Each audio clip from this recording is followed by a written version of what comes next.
Hello, it's Simon Zutshi here, and on Wednesday, Rachel Reeves delivered the first Labour budget for 14 years. And it wasn't what people expected. It wasn't what I expected as well. The first thing I'm going to talk about is capital gains tax. Now, I and many people expected the Labour government to increase the level of capital gains tax for people who are selling properties. Currently, the rate is 18% for lower rate taxpayers and 24% for higher rate taxpayers. Having said they wanted to put the tax burden on people with broad shoulders, they wanted to tax the wealthy, it would seem an obvious tax to make to tax wealthy people who have assets and made money from property. And yet they decided to leave it unchanged. That's the residential corporation tax.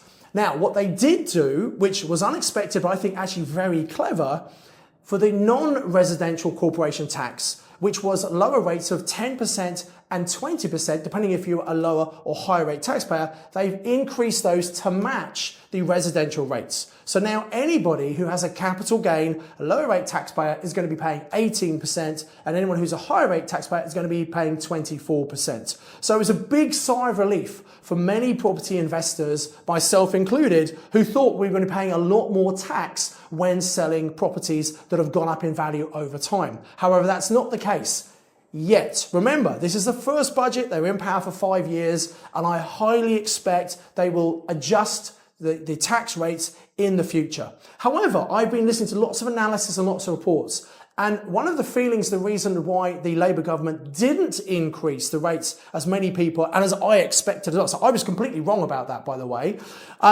was that HMRC worked out if they had put the rates of capital gains tax up to 40%, it would have been a disincentive for people to sell their properties. They would have thought, well, I might as well just hold on to it, because when you die, there's no capital gains tax, there's inheritance tax instead.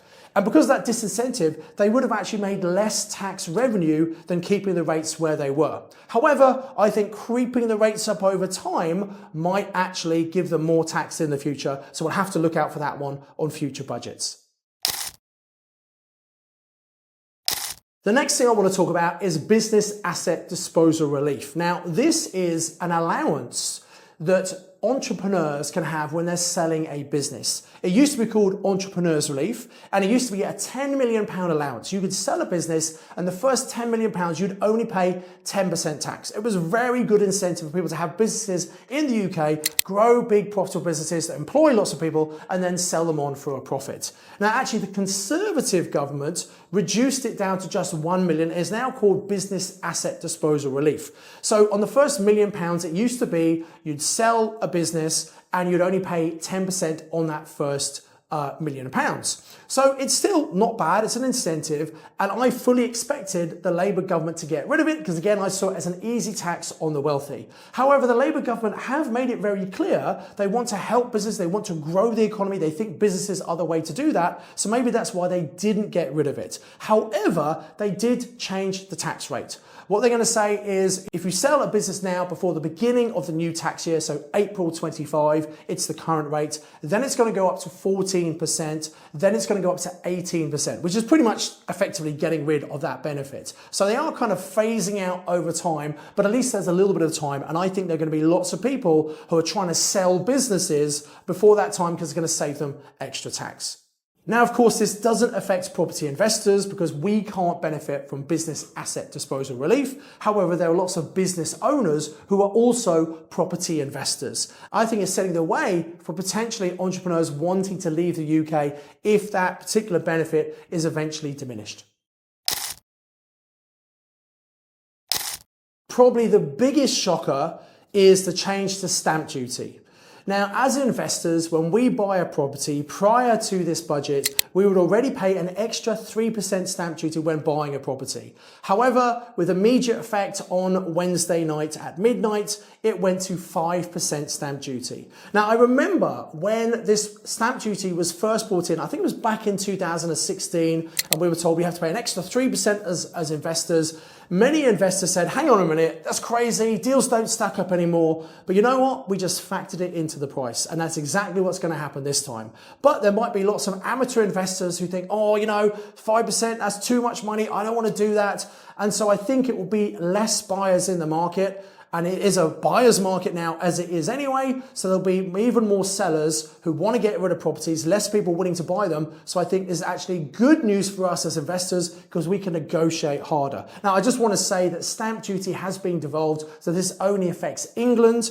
Wales and Scotland have their own way of dealing with stamp duty. In Wales, it's called Lands Transaction Duty, and it's a 4% rate. In Scotland, it's Land and Building Transaction Duty, and it's 6%. So different places have different rates. I think it will probably mean less people want to buy second and more properties, but we'll have to wait and see what happens there.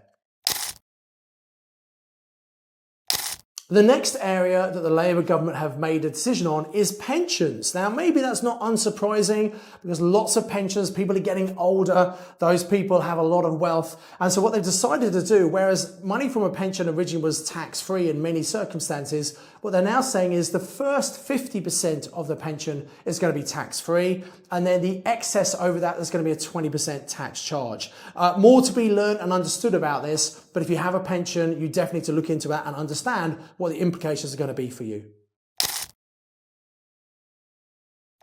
The next point I want to talk about is inheritance tax. Now, everyone has an individual inheritance tax limit of $325,000. If you have kids you're leaving houses to, it's a bit more, up to $500,000. But let's work on this $325,000.